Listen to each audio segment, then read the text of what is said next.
competitions, right, he's played 48 games, scored 22 goals, and 12 assists. So that is what 34 goal involvements in 48 games as a striker, and he's got like 12 assists, guys, for a striker is an absolute madness. It's an absolute madness when you compare as well to what Mo Salah did last season, where he's got 15 plus goals and 15 plus assists just only in the league. That's going to of course help out with more goals for Liverpool. And of course, here are his stats. Shout out to Opta Stats, right? For this, so I want to look at his heat map and his touch map as well. So the heat map, it is, if it loads up, so there it is, guys. So primarily he likes actually playing between the 18-yard box and the halfway line. The guy is a physical, is a physical beast, bro. Hugo Ekitike is an absolute physical freak. If you guys have not seen him play, please go check him out. He's a guy who's 6 foot odd, but is quick and he's got light feet. Basically, for me, like, yeah, people do liken him to as Zlatan Ibrahimovic, right? But to Zlatan Ibrahimovic, no, to Alexander Isak. But for me, it kind of like reminds me of like a speedy Zlatan Ibrahimovic, right? But aside from that, the whole shot power thing and the whole bicycle kick things, but like the similarities are there. Again, tall guy, light on the feet, quite quick, very agile, very agile for a big man, right? And if you look at like the types of goals that he scores as well, where he the goal against Spurs in the Europa League, man can just get the ball right from like the left side, drive in, shoot from outside the box. Like, I don't know if up to do any carries and shots. It's not position map. Yeah, it's not position map. It is not position map. It's not there. It is not there, right? But like the guy with Ekitike, whenever he's got the ball, right, he can drive at people, beat people, basically like a ball carrier for a striker, shoot outside the box, left foot, right foot finishing, strong. Like, he's like, for me, Ekitike is a complete striker. He's a complete striker, bro. The guy is absolutely dangerous. And yeah, like his first season for Eintracht Frankfurt has been absolutely brilliant, right? But when you look at what he was doing at Stade Reims, where he was killing it, right, and then that's what got his move for PSG. Like, it makes sense again to why for me, it makes sense to why he is actually that good. But for PSG, I think he only like featured once in league. I think he only featured once from what I'm remembering, guys, right? But like with PSG, of course, there was Kylian Mbappe playing as well, so he couldn't really get sniffed. There was also Gonzalo Ramos who was there too, so he was like the third striker. That's why he rarely featured for them. But just look at his body of work at Eintracht Frankfurt, right? But I did compare him to other strikers as well, guys. So I did compare him to other strikers in the Premier League right now. So strikers that he's going to be competing against, of course, for the whole top goal scorer, Golden Boot title. So where is that 24-25 Bundesliga season for him? So I'm comparing between, of course, the guy who they compare him to, Alexander Isak, Jean-Philippe Mateta, Chris Wood, and João Pedro. I didn't want to compare him to Erling Haaland, because Erling Haaland is just a freak of nature. A freak of nature, bro. Like this guy, you know that he's getting goals, right? And he's like the best striker in the world. But that's why I've got these other strikers, because João Pedro right now is playing for Chelsea, but last season he was playing for Brighton in the Premier League. So here it is. So games, right? It is Jean-Philippe Mateta that's played the most games out of all of them, with Chris Wood having the best shot accuracy with 62% shots on target, right? For 33 games, Hugo Ekitike has got the most shots on target. And by the way, like, he takes a lot of shots outside the box. And I don't know if I didn't mention, right, like like with Ekitike, there's two sorts of way that he scores his goals: outside the box and inside the box. Like, inside the box, his first time finishing is ridiculous, bro. He's first, like, I was actually like watching a few clips of him like a few weeks ago, and what I noticed, like, it's his first touch finishing, especially like when it's crossed in. If you look at like Mo Salah, to what he does, right? So Mo Salah sometimes he likes to cut in a shoot or even like crossing the ball, and the person that's gonna feast on those crosses is definitely going to be Hugo Ekitike, especially with that first time finishing.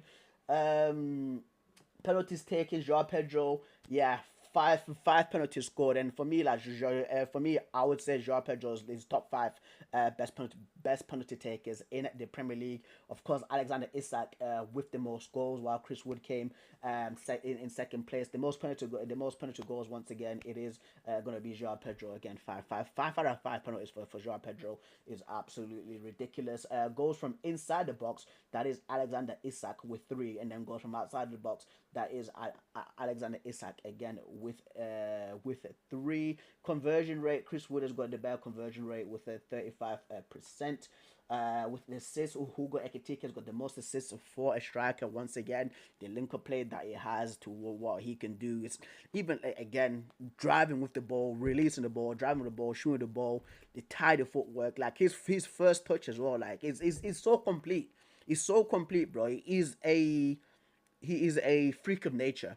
He's a freak of nature. I think it was Pythagoras in Boots that said that Hugo Ekitike kind of reminds him, right, of a Victor Wembanyama in the NBA. I think that's too much of a stretch, but I can see what he's trying to say by the Victor Wembanyama of the NBA. Like he's a freak, bro. And Wembanyama is also French as well. Maybe saying that because it's French. Maybe saying that because it's French, right? Passing accuracy, Alexander Isak has got the better passing accuracy, while Hugo Ekitike has got the better long passing accuracy. He's of course Ekitike has got the most left completed, as you can see that coincides with the assists. Duels contested, that's Jean-Philippe Mateta with 343. Again, like another physical beast. Take-ons completed, that is Hugo Ekitike with 52, and in second place it is Alexander Isak. Again, two tall guys who are light on their feet. Like you can see what Liverpool are trying to do, right, by bringing in either Isak or Hugo Ekitike, because these guys, especially for link up play, like they are A1. They are A1, and it doesn't surprise me that like it's either Hugo Ekitike that's in first place for like dribbles completed, or it's either Alexander Isak. Interceptions, that says Joao Pedro with 9, and then touches in the opposition box. Once again, look how close that is, guys. Look how close that is. Touches in the opposition box, right? Isak has got 211, while Hugo Ekitike has got 206 touches. Right, we'll move on, right, to of course to how Liverpool will look when Ekitike finally joins the team. So this is for me. This is my predicted Liverpool starting lineup. I don't know who they're playing against in the first game, right? But they are all going to be featuring on Sky Sports for Friday Night Football. I think it might be against Brighton. I'm not too sure, but I think it might be against Brighton, right? At Anfield, and that is for me. That's going to be the starting lineup. That is going to be the starting lineup that I think that Arne Slot is going to play, and it's looking ridiculous, bro. It is looking absolutely scary, because what Arne Slot as well. There is going to be a video, of course, from man like James Alcott, literally after this to explaining like Arne Slot's system for next season. So when you look at this team, this is looking peak for the Premier League, bro. This is absolutely looking peak. Allison in that, Frimpong on the right back, two centre backs, Connor Van Dijk, Kerkez at left back, the midfield three of Szoboszlai, McAllister and Ryan Gravenberch, Salah on the right, Florian Wirtz on the left, and Hugo Ekitike as striker. And people might say Florian Wirtz is a central attacking midfielder, Preston. And I'm like, if you look at his heat mapping, if you look at where he generally likes to play, he likes floating in from the left and then going in central, and then I think that is going to be Milos Kerkez again, a guy, if you've seen him last season, where he likes bombing up front. He likes bombing up front into the space, overlapping for the left winger, so that's going to cover the left side for Liverpool. So guys, the final video, right, that we are going to be playing today is going to be from a man like James Alcott. Respect to my guy James Alcott, bro. I love this dude. I love this good dude. He does brilliant work, bro. That's my secondary channel, right?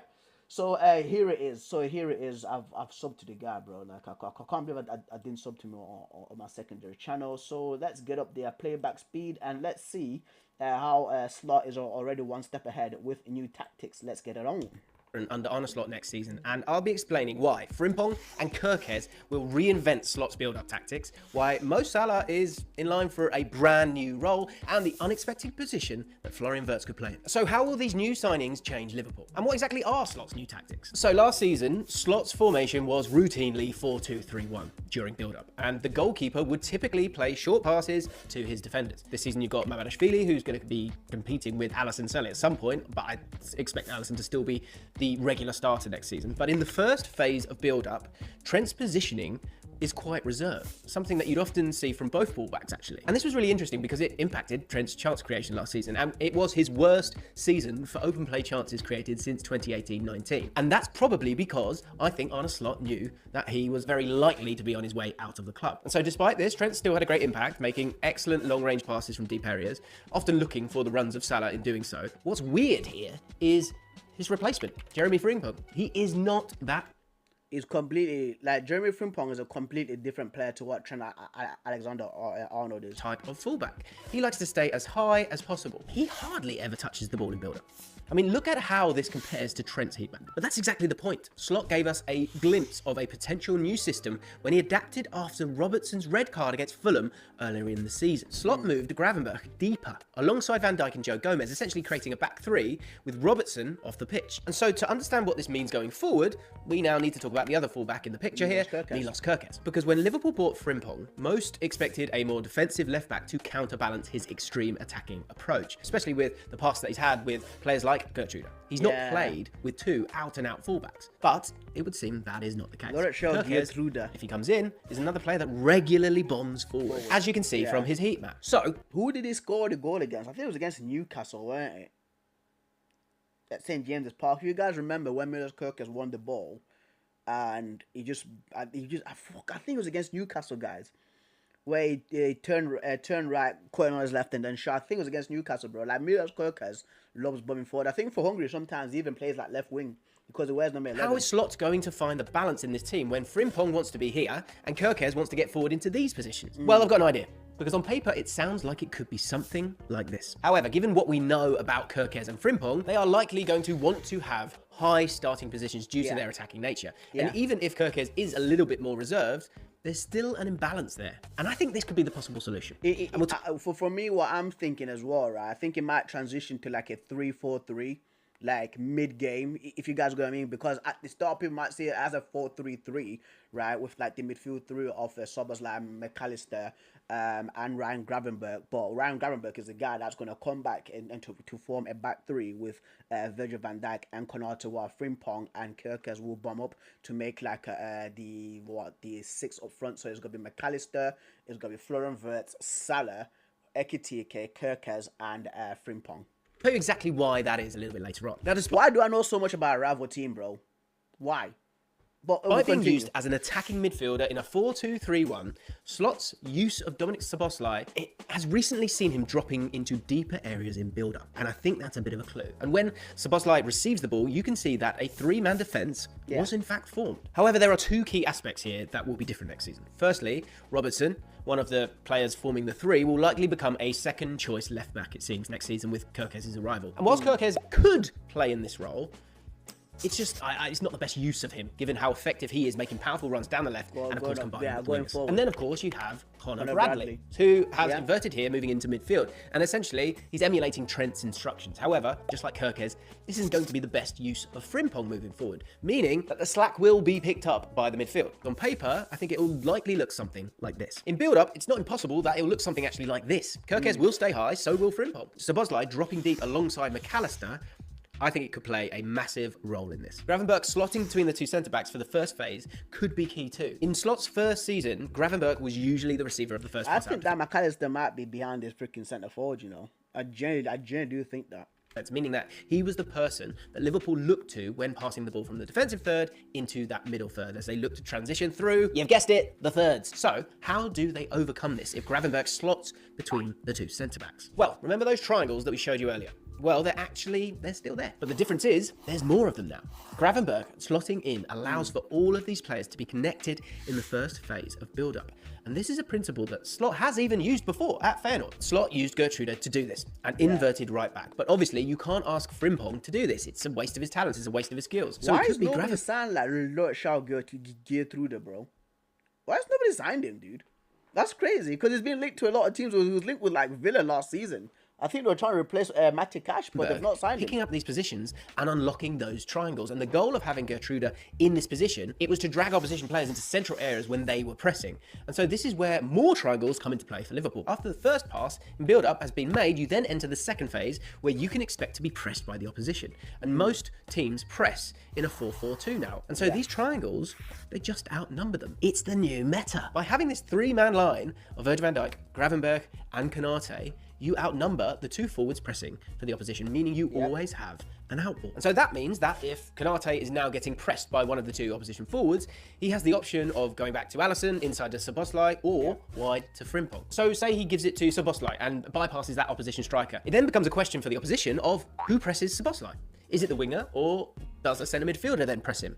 And due to the pressing structures in the Premier League and teams being obsessed with protecting the middle, it'll likely be a winger that moves centrally to press Szoboszlai in this instance. And that's the genius of this, because it means that the winger is forced to leave Frimpong, and the ball can likely be passed to him in the exact sort of position that he was receiving it when being so devastating at Liverpool. So then what about the attack, I hear you ask? We know Salah likes to take up those wide spaces, so you're treading on his toes, right? And meanwhile, where is Florian Wirtz going to play? Many view Wirtz as an attacking midfielder, and they'd be correct. He's out on the left, like as I said earlier. That's why my thing. I put him on the left side.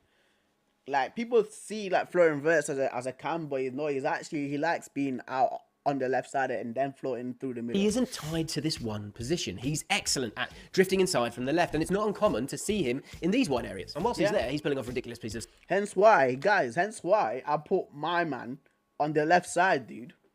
Hence why, bro.